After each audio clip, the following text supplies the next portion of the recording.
저도 아직 안 읽어봤지만 카라마조프의 형제들이라고 하는 책을 쓴 도스토예프스키는 희망 없이 사는 삶은 중단하는 것과 같다라는 말을 했습니다.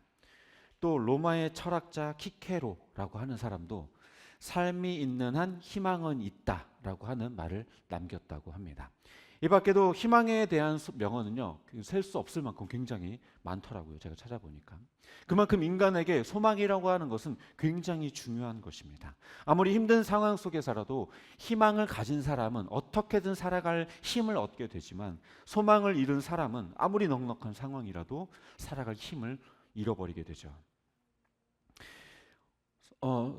소망은 어쩌면 힘든 현실을 이겨낼 수 있는 아주 강한 힘인 것입니다. 성경도 소망에 대해서 이야기를 하는데요. 다만 성경이 말하는 소망은 세상이 말하는 소망과는 조금 다소 차이가 있습니다. 세상이 말하는 소망은요, 세 가지의 한계가 존재하는데요. 먼저는 세상의 소망은 굉장히 조건적이고 확률적입니다. 세상의 소망은요, 언제나 만약에 기초를 합니다. 예를 들어서 사람에 대한 소망을 품을 수 있지만 그 대상이 만약에 배신을 하게 되면 그 소망은 산산이 부서지고 실망으로 바뀌어 버립니다. 관계에 대한 이 소망이라고 하는 것은요, 내 노력만으로 이룰 수가 없는 것입니다. 사람은 다 내 마음 같지가 않고 내가 바라는 것대로 그렇게 생각하지도 않죠. 또 부동산이나 주식에 대해 소망을 갖게 되면 건설 경기나 주식장의 상황에 따라서 그 소망은 널뛰게 합니다. 그러니까 그것은 만약에 주가가 오른다면, 만약에 부동산 경기가 오른다면 이라고 하는 그런 조건과 확률이 존재하게 되는 것이죠. 그래서 이런 것들은 내가 통제할 수 없는 영역에 존재할 뿐입니다. 그리고 두 번째로 세상의 소망은요, 죽음 앞에 굉장히 무가치하고 무기력합니다. 아무리 위대한 소망을 가졌다 하더라도 언제 어떻게 우리가 죽을지 모르는 일이죠. 당장에 내일 이룰 수 있는 소망을 우리가 가졌다고 하더라도 오늘 죽음이라고 하는 장벽에 가로막힐지도 모르는 것이죠. 그리고 또 마지막으로는 세상의 소망은 본질적으로 채워지지가 않습니다. 어떤 소망을 이루게 되더라도 우리는 거기에 만족하지 않고 또 다른 소망을 갖게 돼요. 마치 해갈을 위해 바닷물을 퍼마신 것처럼 마시면 마실수록 그 더 목마름을 느끼게 되는 것이죠. 인간이라고 하는 존재가 만족을 모르기 때문에 하나의 소원을 이루고 나면 그 다음의 소원, 그 다음의 소원, 더 크고 더 높은 꿈을 또 갖게 되는 것입니다. 그래서 더 많은 것을 가지려고 하고 더 높이 올라가려고만 하죠. 그러나 성경이 말하는 소망, 특히 오늘 본문에서 말하는 부활의 소망은 다릅니다. 오늘 본문에서 만일 예수님께서 부활하지 못하셨다면 우리의 믿음은 다 헛것이 되고 다 멸망했을 것이며 이 땅에서의 삶이 전부일 것이니 우리가 이렇게 믿음 지키며 살아가는 것은 다 헛된 것이고 불쌍한 삶일 것이다 라고 이야기를 하고 있습니다. 그러니까 예수님의 이 부활이 아니었다면 그리스도인으로서의 모든 삶은 마치 세상의 소망처럼 허망한 것과 다름이 없다라는 것이죠. 사실 부활이라고 하는 이 이야기는요, 기독교에만 존재하는 이야기입니다. 물론 어떤 신화나 다른 종교에서 어떤 죽은 자가 살아났다라고 하는 그런 기적에 대해서 다루고 있는 부분은 있긴 하겠지만 기독교가 말하고 있는 부활은 그것과는 결이 굉장히 많이 다릅니다. 다른 신화들에서는 그냥 놀라운 기적이나 사건으로 다루고 있지만 기독교가 말하는 부활은 그 부활의 사건 자체보다 그 사건에 앞서 있는 그 사건에 포커스를 두고 있습니다. 그러니까 신이 인간을 대신해서 죽는다라고 하는 그 대속의 사건, 그 십자가 사건에 포커스를 다루고 있고 그 다음에 결과로서 등장하는 사건이 바로 부활 사건인 것이죠. 게다가 신이 인간을 대신해서 죽는다라고 하는 이 이야기도 기독교에만 존재해요. 기독교가 말하는 이 부활은 죽은 사람이 살아난 놀라운 사건이 아니라 예수님이 죄가 없는 분이셨고 또 하나님의 아들이셨다라는 것이 증명된 사건이라고 이야기를 합니다.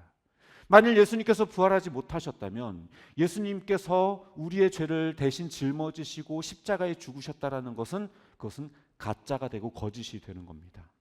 그리고 예수님은 죄가 없는 분이 아니라 자기 죄 때문에 그냥 죽어버린 한낱 인간에 불과한 것이죠.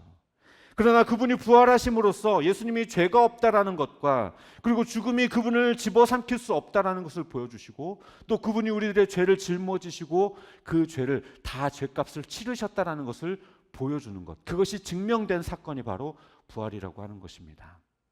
그러니까 오늘 본문에서 예수님께서 부활하지 못했다면 여전히 우리가 죄인일 것이고 우리의 믿음이 헛것이 되었을 것이다 라고 하는 말은, 부활이 없다라고 한다면 십자가와 예수라고 하는 모든 이야기들은 다 새빨간 거짓말이 되었을 것이다 라고 이야기하는 것입니다. 그러나 우리가 아는 것처럼 예수님은 죄가 없는 분이셨기 때문에 다시 살아날 수밖에 없는 일이고, 우리의 죄값을 십자가에서 다 치르신 것이죠. 그래서 사실 부활은요, 어떤 면에서 굉장히 그렇게 놀라운 일은 아니에요. 기독교 안에서 이 부활은 어떻게 보면 너무나도 당연한 결과입니다. 1 더하기 1이 너무 당연하게 2인 것처럼, 예수님께서 하나님의 아들이시고 그분이 죄가 없으신 분이기 때문에 십자가에서 죽으셨다 하더라도 부활하는 건 너무나도 당연한 거예요. 부활하실 수밖에 없는 일인 거죠. 예수님의 부활은 예수님이 진짜 메시아이고 하나님의 아들이시며 죄가 없고 우리의 죄를 짊어지신 분이시고 우리 죄가 십자가에서 다 용서받았다라는 것을 보여주는 증거인 것입니다. 따라서 이 예수님의 부활은 죽음 속에 헤매던 우리를 생명으로, 영원한 생명으로 인도하는, 그리고 더 이상 흔들리지 않는 굳건한 구원 안에 머물게 하는 그런 능력이 되는 것입니다. 그래서 이 부활에 대한 소망을 갖는 것은요, 상황에 따라서 변질될 수가 없어요. 내가 죄를 짓든 세상에 지진이 나고 전쟁이 나든 이 소망은 결코 영향을 받지 않습니다. 또 이 소망은요, 죽음의 장벽에 가로막히지도 않아요. 왜냐하면 부활하신 예수 그리스도에 대한 소망을 우리가 갖기 때문에 그 첫째 부활, 우리의 영의 죽었던 우리들의 영혼이 주 안에서 다시 살아나게 되는 이 첫째 부활을 경험했기 때문에 거기에 소망을 두며 또 둘째 부활, 우리의 육체의 부활을 또 소망할 수 있게 되는 것이죠. 그래서 이 소망은 영원한 것이어서 죽음도 결코 빼앗지 못합니다. 또 이 소망은요, 우리의 갈망을 충족시키고도 남습니다. 세상의 소망은 바닷물처럼 또 마시고 또 마셔도 또 목마르지만, 예수 그리스도께서 십자가에서 우리의 죄를 다 사하시고 또 그 죽음 가운데서 부활하신 예수 그리스도에 대한 소망을 갖는 것은 배에서 생수의 강이 흘러 넘치듯이 계속됩니다. 그래서 예수님께서는 그 사마리아 여인에게 내가 누군지 알았다면 나에게 물을 오히려 요청했을 것이다. 이 물을 마시는 자마다 배에서 생수의 강이 흘러 넘칠 것이다 라고 말씀을 하셨죠. 소망이 진실한 소망이 되려면요, 그 우리가 소망을 두는 그 대상이 온전한 것이어야 해요. 변치 않고 영원하며 풍성한 것이어야 합니다. 그렇지 않고 늘 상황에 따라서 변하고 금방 사라지며 풍성하지 못한 소망은요, 우리를 계속해서 불안하게 만들고 그 확률 속에서 이것이 될까 말까 조바심을 내게 하고 또 두려움에 빠지게 만들 뿐입니다. 말씀을 정리하도록 하겠습니다. 예수님의 부활은 우리에게 참된 소망입니다. 왜냐하면 예수님은 부활하셔서 죽지 않고 영원히 살아계신 분이 되셨기 때문입니다. 그분은 변치 않고 영원하며 절대 실패하지 않고 또 변덕을 부리시지도 않습니다. 그래서 그분께 우리에게 소망을 두면 우리들의 소망은 결코 사라지지도 않고 실패하지도 않고 불안해할 필요도 없게 되는 것이죠. 세상의 소망은 우리를 늘 위태로움과 불안 그리고 두려움 속으로 인도합니다. 변하는 것을 붙들고 거기에 마음을 두는 사람은요, 매일매일이 불안과 두려움의 연속일 수밖에 없어요. 돈이 좀 많으면 어때요? 여유롭고 기뻤다가 돈이 부족해지면 또 불안하고, 인간관계가 또 좋으면 또 행복했다가 그 관계가 또 삐걱대면 또 마음이 불편해지고, 건강하면 좀 활기차다가 건강이 나빠지면 또 우울감에 빠져들고, 사람들로부터 인정을 받으면 또 우쭐댔다가 또 비난을 받으면 또 무너져 버려요. 왜냐하면 우리가 그렇게 세속적인 것들에 마음을 두고 거기에 소망을 두고 있기 때문에 그렇습니다. 변치 않는 것을 붙들 때, 변치 않는 분을 바라볼 때 매일매일이 평안과 감사이며 만족과 기쁨일 수 있는 거예요. 예수님의 부활은 사라지지 않는 실질적인 소망입니다. 이것은 역사적인 사실이기 때문에 우리가 거기에 소망을 둘 때에 이것은 누구도 빼앗을 수 없고 죽음조차도 빼앗을 수 없고 상황에 따라서 변하지도 않고 우리에게 영원토록 충만케 하는 것입니다.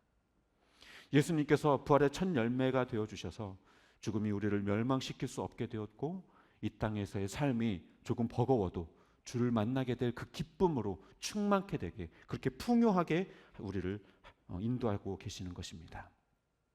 부활은요, 단순히 죽은 사람이 살아나는 그냥 놀라운 사건 하나, 그것이 아닙니다. 죽음의 두려움에게 사망 선고를 내리고 새로운 생명의 시작을 알리는 선포인 것입니다. 주님께서는 제자들에게 말씀하시길, 지금은 너희가 근심하나 내가 너희가 나를 다시 보게 될 텐데 그때에는 너희가 기쁠 것이고 너희 안에 그 기쁨을 빼앗을 자가 없을 것이다. 보라, 내가 세상을 이겼다. 이 평안을 너희에게 주노니 세상이 줄 수 없는 평안이다. 마음에 근심하지도 말고 두려워하지도 말라라고 말씀하셨어요. 즉 예수 그리스도, 부활하신 예수님을 보게 될 때에 그 마음의 모든 두려움과 근심이 사라지고 그 안에 기쁨과 평안이 살아 숨쉬게 될 거라는 겁니다. 여러분은 지금 무엇에 소망을 두고 계십니까? 내 돈, 내 건강, 내 관계, 내 자존심입니까? 아니면 부활하신 예수 그리스도이십니까?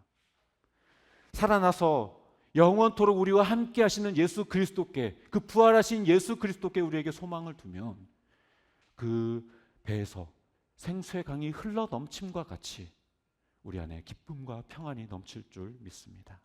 바라기는 세상이 줄 수 없는 영원하고도 만족스러운 그 평안, 그것은 부활하신 주께 있음을 깨닫고 그 부활의 소망을 품고 살아가는 저와 여러분 되시기를 주님의 이름으로 축복합니다.